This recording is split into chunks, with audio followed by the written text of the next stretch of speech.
अस्सलाम वालेकुम class. Today's our lecture is about lipids. अब लिपिड्स में हमारा लास्ट टॉपिक रह गया था, ये हमारे पास था ट्राइग्लिसराइड के बारे में।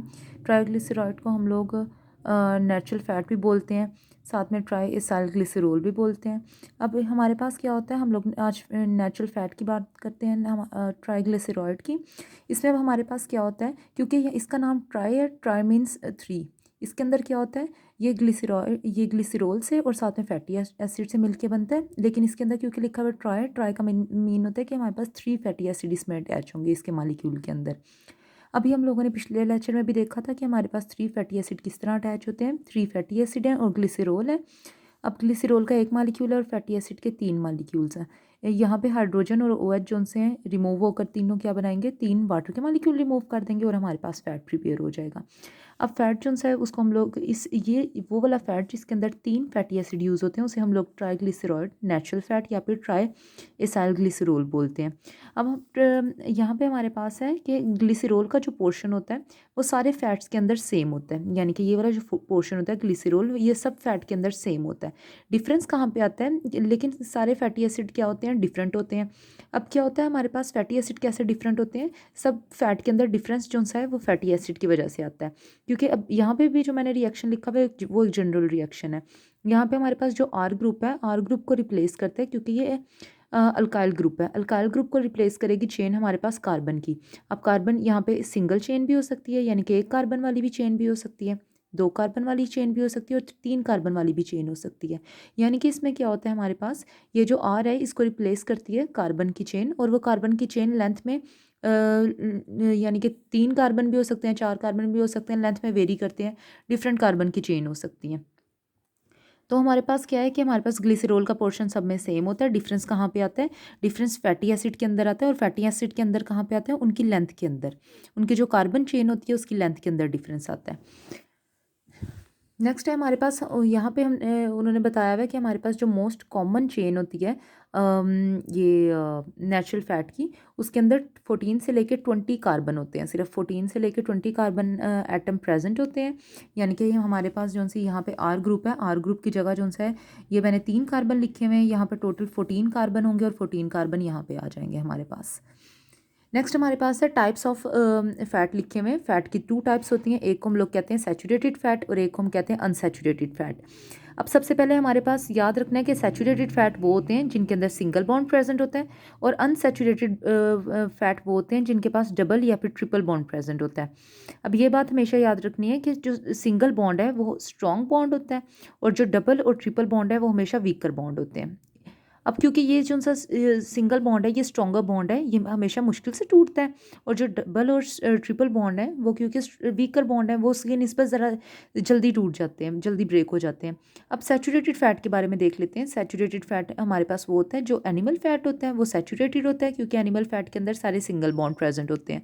और जो हमारे पास अनसैचुरेटेड फैट होता है वो हमारे पास प्लांट फैट होता है, क्योंकि उसके अंदर सारे हमारे पास होते हैं डबल या ट्रिपल बॉन्ड होते हैं।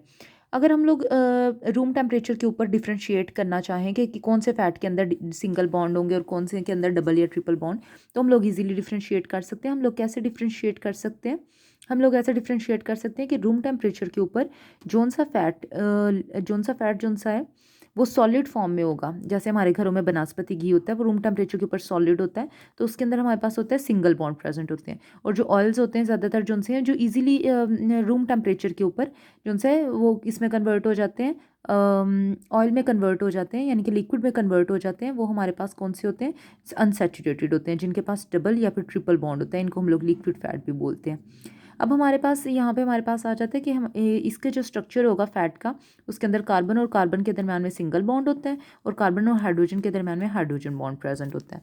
कार्बन और कार्बन के दरम्यान में सिंगल बॉन्ड प्रेजेंट होगा, और कार्बन और हाइड्रोजन के दरम्यान में हमेशा जो हाइड्रोजन बॉन्ड प्रेजेंट होगा। उसके बाद नेक्स्ट हमारे पास आ जाता है फैटी एसिड जो से होते हैं विद अब इसके अंदर हमारे पास वो वाला फैट जिसके अंदर डबल बॉन्ड जो सा है वो सिर्फ एक प्रेजेंट होगा, उसे हम लोग मोनो अनसैचुरेटेड कहेंगे। जिसके अंदर 2 डबल बॉन्ड प्रेजेंट होंगे उसको हम लोग डाई अनसैचुरेटेड कहेंगे, और जिसके अंदर न्यूमरस डबल बॉन्ड प्रेजेंट होंगे यानी कि मैनी डबल बॉन्ड प्रेजेंट होंगे उसको हम लोग पॉली अनसैचुरेटेड फैटी एसिड बोलेंगे।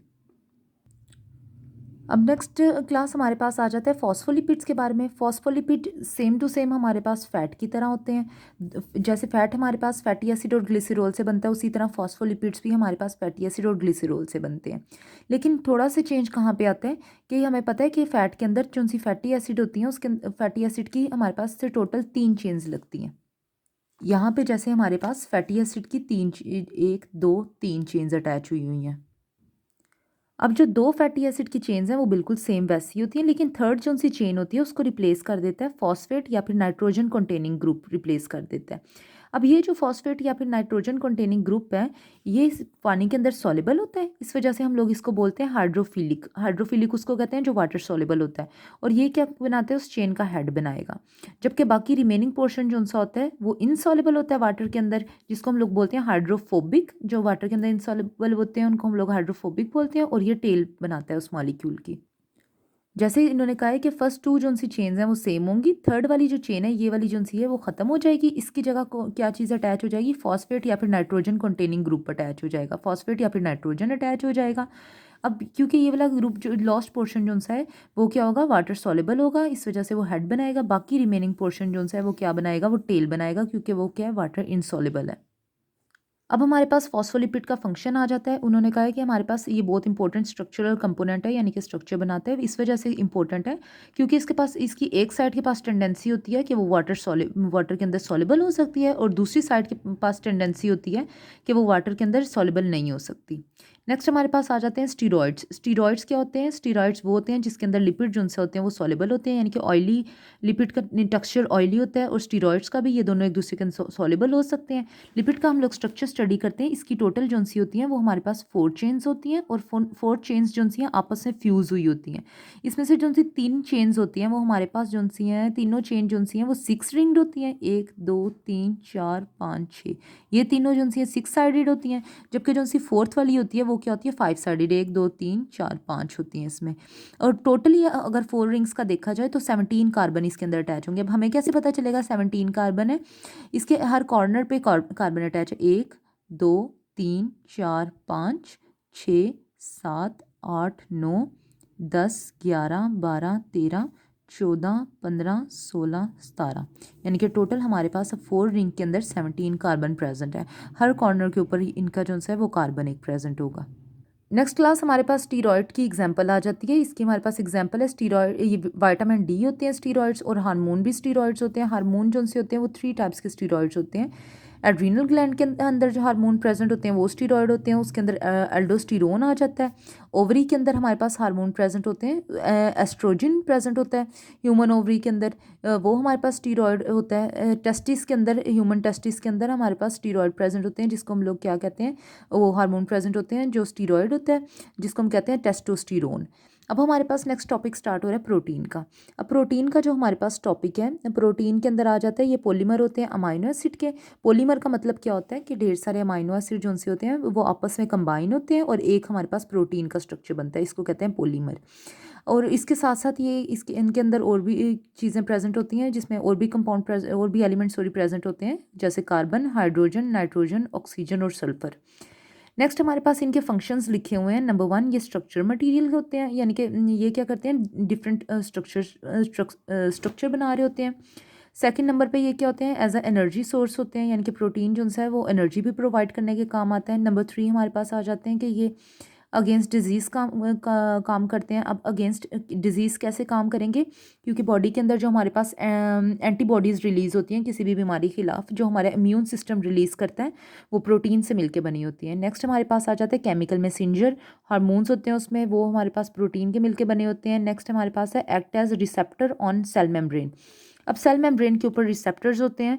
अब रिसेप्टर्स का हमारे पास क्या काम होता है, अब रिसेप्टर हमारे सेल मेम्ब्रेन पे प्रेजेंट होते हैं, और इनका काम क्या होता है, नंबर 1, ये इम्यून सिस्टम के रिस्पांस करने में हेल्प आउट करते हैं, यानी कि इम्यून सिस्टम रिस्पांस कर रहा होता है इनकी वजह से।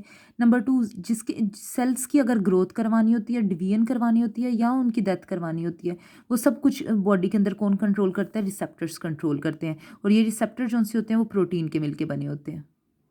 और लास्ट हमारे पास यूज़ आ जाता है act as enzyme for metabolic reaction.